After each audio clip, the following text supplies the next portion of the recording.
గౌరవం JSP BC రాజ్యం కోసం పుట్టిన జేఎస్పీ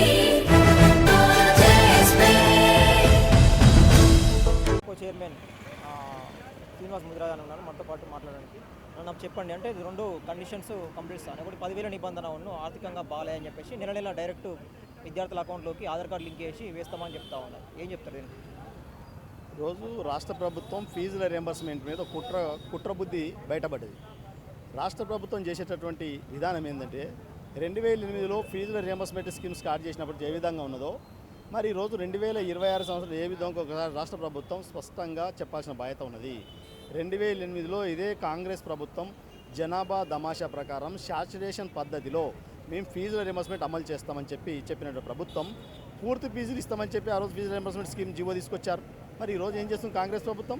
ఇంకో విషయం చెప్పాలంటే మొన్న ఎన్నికల కంటే ముందు, సాధారణ ఎన్నికల కంటే ముందు కాంగ్రెస్ ప్రభుత్వం స్పష్టమైన విధానం చెప్పింది, మేము అధికారంలోకి వస్తే పూర్తి ఫీజులు చెల్లిస్తాం బీసీ విద్యార్థులకు అన్నది. ఈరోజు ఏం చేస్తున్నారు? పూర్తి ఫీజులు కాదు కదా, ఇచ్చేటటువంటి సాధారణ ఫీజులు కూడా ఇవ్వడం లేదు. మినిమం 35,000 ఫీజు కూడా ఇవ్వకుండా ఈరోజు పెండింగ్లో పెట్టి ఫీజుల స్కీమ్ని ఎత్తేసేమనే కుట్ర చేస్తూ ఉన్నది. అందుకే రాష్ట్ర ప్రభుత్వాన్ని మేము డిమాండ్ చేస్తూ ఉన్నాం, ఈ ఫీజుల స్కీమ్ మీద అయితే కుట్రలు చేస్తే ఆ కుట్రలు మానుకోండి. మీరు ఈరోజు ముఖ్యమంత్రి జీతాలు వస్తాయి, మంత్రులకు జీతాలు ఉంటాయి, ఉద్యోగులకు జీతాలు ఉంటాయి. అరే పేద పిల్లలు చదువుకోవడానికి ఫీజులు ఉండవా? మా సంపద, మా బడ్జెట్, మా రాష్ట్ర బడ్జెట్ ఎక్కడ పోతుంది? మీరు దోచుకోవడానికి, దాచుకోవడానికి కాదు రాష్ట్ర బడ్జెట్ ఉన్నది. విద్యార్థుల ఫీజులు చెల్లించి పేద వర్గ విద్యార్థులను చదువుకోవడానికి ఉపయోగించాల్సిన బడ్జెట్ను ఈరోజు కాంట్రాక్టర్ల పేర్ల మీద దోచుకోవడానికి ఉపయోగించడం బంద్ చేయండి అని చెప్పి ఈరోజు రాష్ట్ర ముఖ్యమంత్రి గారిని మేము డిమాండ్ చేస్తూ ఉన్నాం. ఈ సందర్భంగా ఏదైతే 10,000 ర్యాంక్ కట్టకుందో ఆ ర్యాంకు నిబంధన ఎత్తివేయాలి. ఎంత ర్యాంక్ వచ్చినా విద్యార్థి మొత్తం ఫీజు కూడా ప్రభుత్వం భరించే విధంగా మీరు ఎన్నికల మేనిఫెస్టోలో ఏ విధంగా పెట్టారో ఎన్నికల మేనిఫెస్టోను అమలు చేయండి. ఈరోజు బీసీ, ఎస్సీ, ఎస్టీ, మైనార్టీ విద్యార్థులు ఏ విధంగా కనిపిస్తున్నారు? ఈ దేశంలో, ఈ రాష్ట్రంలో చదువుకు పెట్టుబడి మాత్రం పెట్టాలి, కానీ దీని మీద ఫలితాలు ఆశించడం అంటే ప్రభుత్వం అంటే ఈరోజు కాంగ్రెస్ ప్రభుత్వాన్ని చూస్తూ ఉన్నాం. కమిషన్లు వచ్చాయి, ఫలితాలు వచ్చేది ఈ ప్రాజెక్టుల మీద పెట్టుకోండి.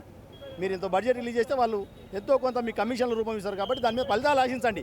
కానీ పేద పిల్లలు చదువుకునేటువంటి బడ్జెట్ మీద, పేద పిల్లలు చదువుకునే విద్య పైన మీరు ఫలితాలు ఆశించడం, వీళ్ళ ఫలితాలు ఏ విధంగా ఆశించాలి? ఈ యొక్క విద్య నేర్చుకున్నటువంటి పిల్లలు రేపు ఐఏఎస్ ఆఫీసరు, ఐపీఎస్ ఆఫీసరు లేదా ఐఐటి చదివేటటువంటి పిల్లలను ఆ ఫలితాలు ఆశించాలి. మా రాష్ట్ర విద్యార్థులు ఉన్న ఉద్యోగాలు సాధిస్తున్నారు, ఉన్నత విద్యావంతులు అవుతున్నారు, ఇతర దేశాల్లో పనిచేస్తున్నారు. అటువంటి ఫలితాలు ఆశించండి, కానీ విద్య మీద పెట్టేటటువంటి పెట్టుబడికి మీరు ఫలితాలు ఆశించడం తప్పు. రాష్ట్ర ప్రభుత్వం ఇప్పటికైనా వారు తీసుకొచ్చినటువంటి 8-9 జీవోను వెండికి తీసుకోండి.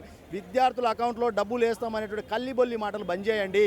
అది కాలేజీ యాజమాన్యాలకు నేరుగా ఫీజులు చెల్లించండి. ఇంతవరకు ఏ విధంగా చెల్లించారో ఆ విధంగా చెల్లించండి. పేద విద్యార్థుల చదువును కొనసాగించడానికి రాష్ట్ర ప్రభుత్వం ముందుండాలి. తీసుకొచ్చిన జీవోలను రద్దు చేయాలి.